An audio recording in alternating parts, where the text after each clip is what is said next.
袁胜用了5年时间，千辛万苦和蔡家小姐退亲，好不容易和少商定亲，最终却还是不得已要和少商退亲了。因为撕掉军队诛杀，杀了霍氏全族满门的林氏一族，而被皇帝罚去镇守西北的凌不疑回京了。少商和凌不疑2人势必要解开误会，但谁也没有想到2人在解开误会以前，袁家差点遭受了灭族之祸，为2人的冰释前嫌又平添了几分阻碍。袁佩与义兄第5城的恩怨纠葛，以致袁家大难临头。袁胜的父亲袁佩在和袁胜的母亲梁夫人成亲之前，曾在江湖上逍遥快活过一阵子。在仗剑走天涯的日子里，他认识了心上人第5何仪，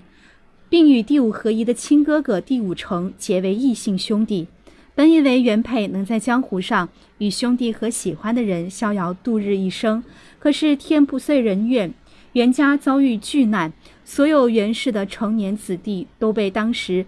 昏庸暴力的立地杀害，只留下老弱妇孺。袁佩为了振兴家族，不得不与当时刚刚痛失丈夫的梁夫人成亲。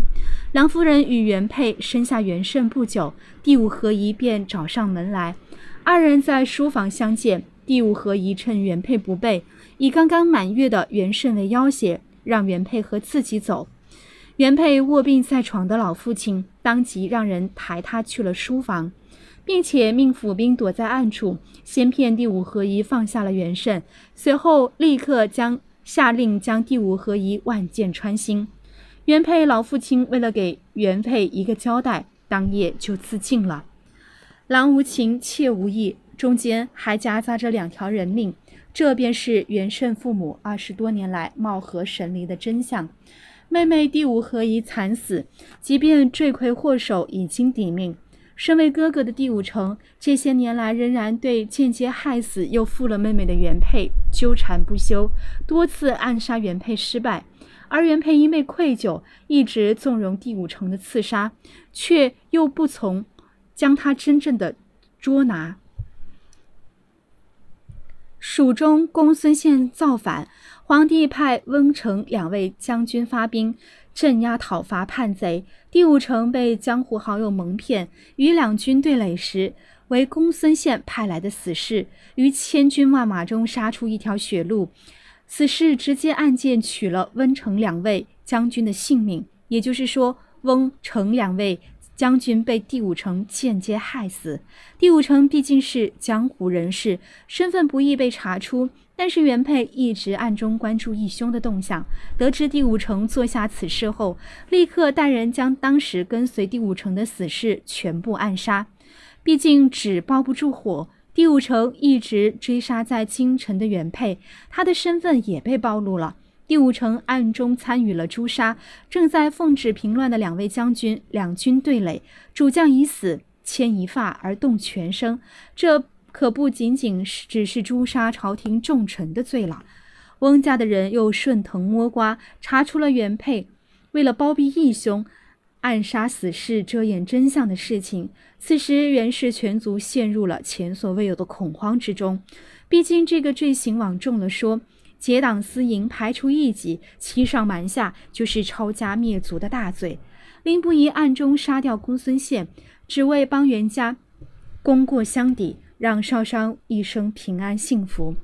袁梁2家乃是姻亲，梁夫人的堂哥梁无忌乃益州之牧，在朝堂上很有话语权，自然不会做事袁家大祸临头不管。恰好此时有一个神秘人，某夜以飞剑将解救袁家的方法射入梁无忌府中，而这个人就是林不疑。梁无忌很快根据林不疑提供的线索找到了3个人证，并且将3个人证带到了廷尉府问话，证实了第5城确实是被蒙骗，并且是袁佩及时派人劫杀了公孙宪，将功补过。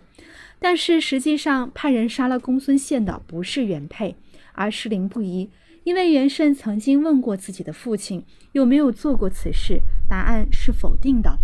公孙宪并非等闲之辈，有能力杀掉他的人实在屈指可数。袁胜把所有可能的人都想了一遍之后，最终怀疑是林不疑。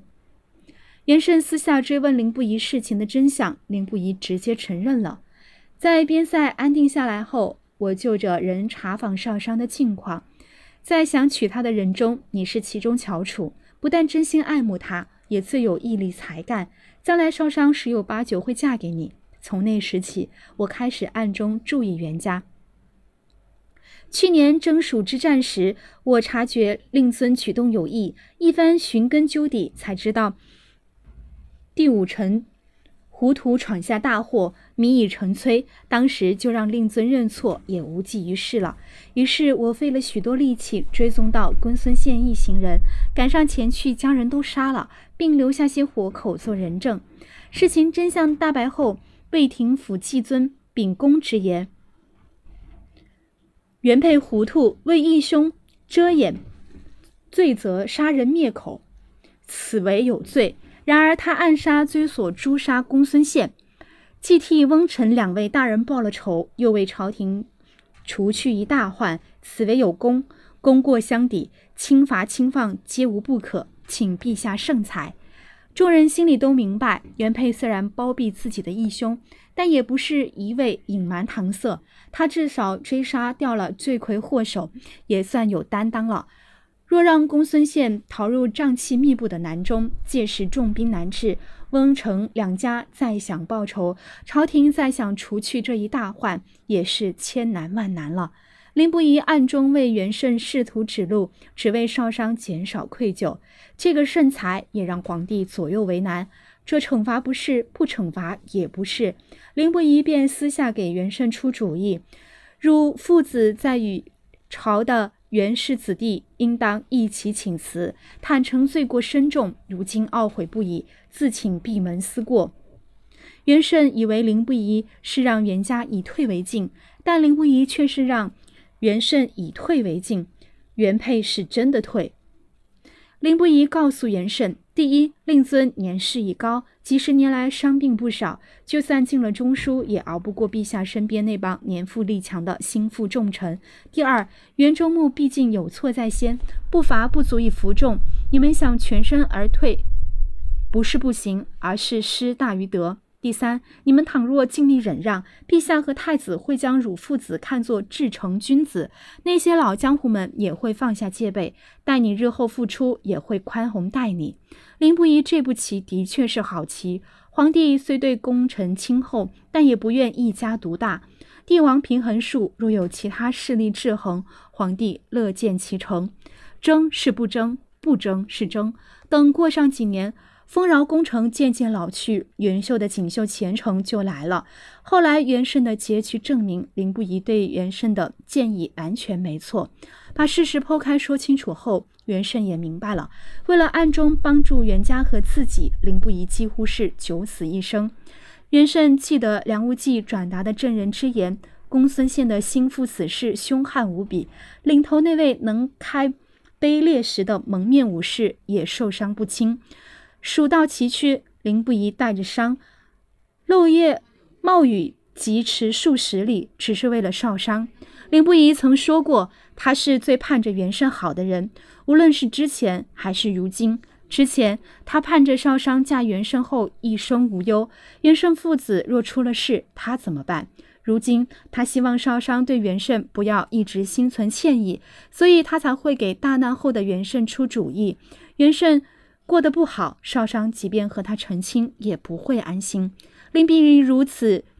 真诚，不求回报，掏心掏肺地为少商着想，让袁胜自愧不如。他知道是时候放手了。袁胜最终选择告诉少商真相，公孙宪不是我父亲杀的，是凌不疑杀的。他故意冒我父亲的名，将来好保全袁家，全是为了你。有一个人于孤寂苦寒之中，于毫无希望之时，依旧在暗中看着你，护着你。你听清楚了吗？我不领他这个人情，可是你得领。袁胜虽然寥寥几句话便把凌不疑对少商的默默守护全部说完了，但是即便如此，少商在和凌不疑分开的那5年，有帝后疼爱，有父母兄姐关心，受宫人尊敬，受朝堂上下赞赏，受袁胜痴心等候，而凌不疑却从始至终只是抱着毫无希望的念想去守护一个可能永远不会再爱他的人。喜欢就会放肆，但爱就是克制。少商永远无法体会凌不疑在伤害他的同时，他自己承受的痛远远要比他大得多。幸好最后凌不疑历经痛苦和挣扎后，终于明白了自己永远也无法放弃少商。